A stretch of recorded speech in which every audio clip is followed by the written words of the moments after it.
handle that moment of opportunity. Now I have opportunity to show me an opportunity. The opportunity. Spotting new opportunities. Saying yes to every opportunity. The opportunity of a lifetime. Hello, Believe Nation. Today, I want you to seize opportunity. And as always, guys, as you're watching this video, if somebody says something that really means something to you, please leave it down in the comments below. Put quotes around it as well so others can be inspired too. Enjoy. Nothing about my life is lucky. Nothing. A lot of grace, a lot of blessings, a lot of divine order, but I don't believe in luck. For me, luck is preparation, meeting the moment of opportunity. There is no luck without you being prepared to handle that moment of opportunity. And so what I would say for myself is that because of my hand in a hand and a force greater than my own, I have been prepared in ways that I didn't even know I was being prepared for. And the truth is, for me and for every person, every single thing that has ever happened in your life is preparing you for the moment that is to come. Being an actor, or even being an artist, and I had studied in school behind the camera, was not even in the vernacular of my dreams. I was raised 9 to 5, you go to work, you work your way up a scale. That's from your old man, right? Yeah. And that was all I was able to even, like I said, dream about. So the idea of living life and having a career that was in the arts, that was in the storytelling business, that was something that was really fun, was not something that, like I said, I even dreamed of. I was in the right place, right time, right bar. Guy found me and said, "You want to come in and read for a part in a movie I'm here producing called Dazed and Confused?" I said, "Sure." I go read for the part. It's got 3 lines. 3 lines turns into 3 weeks' work. They're paying me $325 a day. People are telling me I'm pretty good at it, and I think I'm getting away with something. And I still do feel like I'm getting away with something. Didn't you? Before 17, I was like the last one they considered to become good. I mean, one day, the first coach of the first team, he went out and he saw me in a game, and he was like, "I want to have a meeting with you." And I was like, okay, what did I do now? I mean, every time I had a meeting was for some kind of disciplinary thing. And then he said, on Monday, you start to train with the big guys. You're in a first team.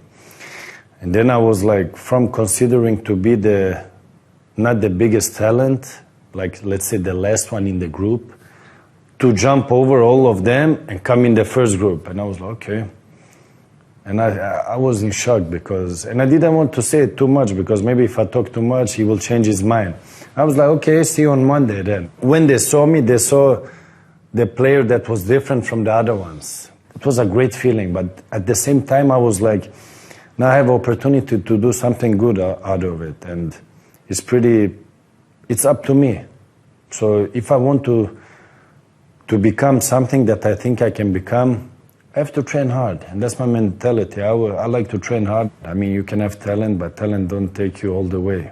I was challenged by my manager right now, a producer, DJ Toon, and my cousin who passed away. They challenged me.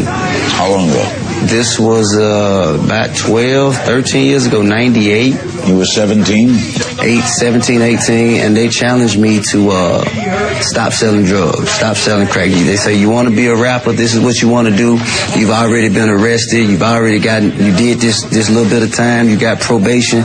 If you get arrested again, you blow it all. So I then said, okay, well, take me somewhere where I can create a way for myself. If you want me to leave this behind, then show me an opportunity. They then took me to a studio with a group named PA. PA then put me on the spot, asked me if I could rap on a certain beat. I walked in the booth, did my thing, and they signed me to LaFace Records. Krie Chang had, I would say, 90% of her business coming out of Taiwan because she spoke Taiwanese and she sold condominiums.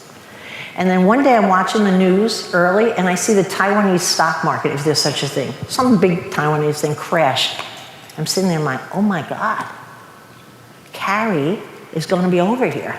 She was producing single-handedly, I must have had maybe 150 salespeople at the time. She was single-handedly producing 80% of my income. This is important. You know? All my eggs were in the Carrie basket. I immediately called Carrie up on her first cell phone, her second cell phone, her home, her office, her Chinese cousins. I cannot reach her. The next day I can't reach her. She's disappeared. I know Carrie has committed Harry Carey. All I wanted to do was get a hold of her to let her know we'd figure something out. I didn't know what, but I knew we'd figure something out. Don't worry. She finally marches into my office, as she always does, like she owns it. She always insulted me a little, but what the heck? She's making money. I'll settle. Marches into my office. I go, Carrie! I wanted to say, you're alive, but I didn't. I thought she was dead. She goes, Barbara, you know what I do? No, Carrie, what'd you do? She said, I up all night. I call every one of my customers. I think, you gotta sell now. I got 132 listings. What do I have to say to that? Poetry in motion in sales. Can Carrie take a hit? She didn't let a hair grow under her foot, or a grass hair, or whatever those things are called. Bang! She saw the opportunity, and what do you think Carrie did? She hired 2 Japanese speaking assistants within, I'd say, a week and a half. How did she even find them, right? Because the Japanese market was booming. And she had them as the interlayer. She showed apartments to the Japanese. And let me tell you, I found out in that chapter, the Japanese really don't like the Chinese. And they loved buying the Chinese apartments at a steep discount. And Carrie doubled her business. No one sells more property to the Japanese today than Krie Chang. No one sells more Chinese. And if anything happens to those markets, I'm sure she'll go to school and learn how to speak German or Russian or whatever the heck she has to learn how to do. A wonderful example of someone who takes a hit. A successful business person needs to exploit the market of the sector that they are in. They need to have a great understanding of it. They need to constantly monitor the marketplace and spot opportunities. That's what successful business is all about, spotting new opportunities and exploiting them. Most success stories in expansion of businesses are based upon enhancements learnt from the core business that you're already in. Adding additional features to products, expanding product ranges, ideas that come from what you're already doing. Particularly in manufacturing, your own employees can actually come up with some spark of genius in streamlining the production process, something that you may have never thought about before, something that could save you lots and lots of money. Or suddenly come up with an idea based upon the product that you're producing that is allied to it. What do you believe set apart people like Steve Jobs and Mark Zuckerberg and Bill Gates? Apart from their character, they happen to be in particular markets, the personal computer market for Steve Jobs and Bill Gates and the internet for Mark Zuckerberg, where they had spent their youth and formative years assembling knowledge that and a deep interest in a particular topic that the rest of the world didn't know very much about. So when the time came to germinate their ideas, they were ready and poised and able to do that. And obviously then showed their mettle as entrepreneurs, because there were lots of other people who were there at the same time but who subsequently failed, whereas these people succeeded. Tell us, when you were just starting out, now that you're all big and successful, but back way long time ago in the day, when you were just first starting out, what were your most successful marketing strategies? Well, I think what we're talking about really is building a business off of the brand, or building a business off the getting things done model and methodology. That actually developed many, many years after I was doing the work in consulting and coaching, but didn't market myself. The marketing was called pick up the phone. It was all referral, whatever. But even back then, I have to say, job one called network, engage. Don't turn down any opportunity to talk to anybody about what you're doing, as long as they're, are positively inclined. So if they're trying to talk to you, beat you up, or to run you down, or to prove that they're better than you, that's probably not worthwhile. But most people are often gracious about that, and so you got to ask, or you got to put yourself out. So that's what I've done, and I've continued to do that. As the book came out, then I had opportunities. People would, I got press on that the book publisher, produced.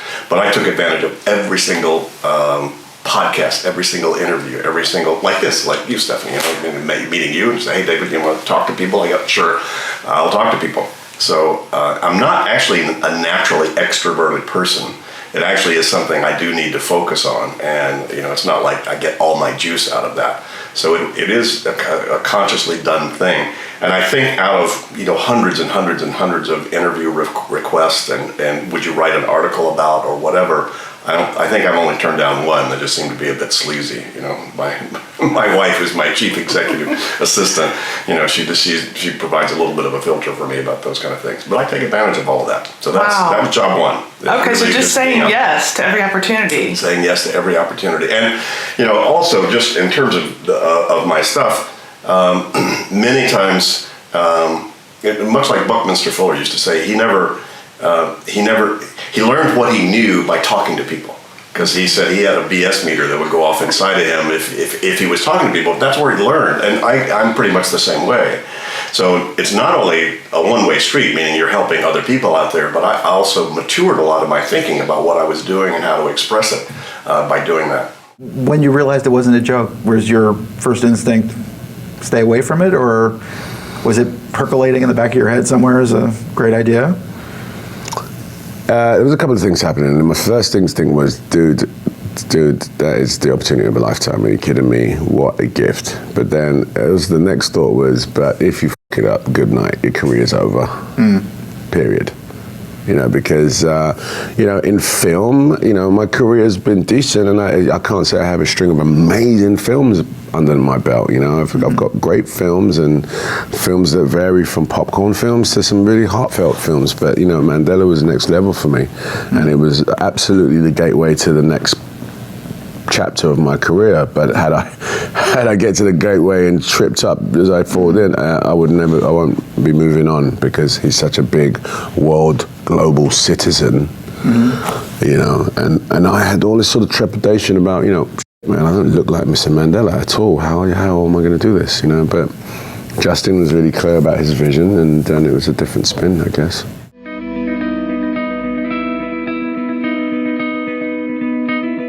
And then one day, lo and behold, while I was crossing on my way to the campus, this photographer by the name Peter Beard stopped me and said, have you ever been photographed before? Mind you, I've never seen fashion magazines in my life. I've never worn makeup or heels for that matter. So I had no idea what he was talking about. But I thought, oh God, here we go, another white man who thinks Africans have never seen a camera before or never been photographed. I said, yes, I have. And he said, what magazine? And I said, my parents. And he said, I'd like to take your pictures. And as I kept on walking, he said the magic word. He said, I'll pay you.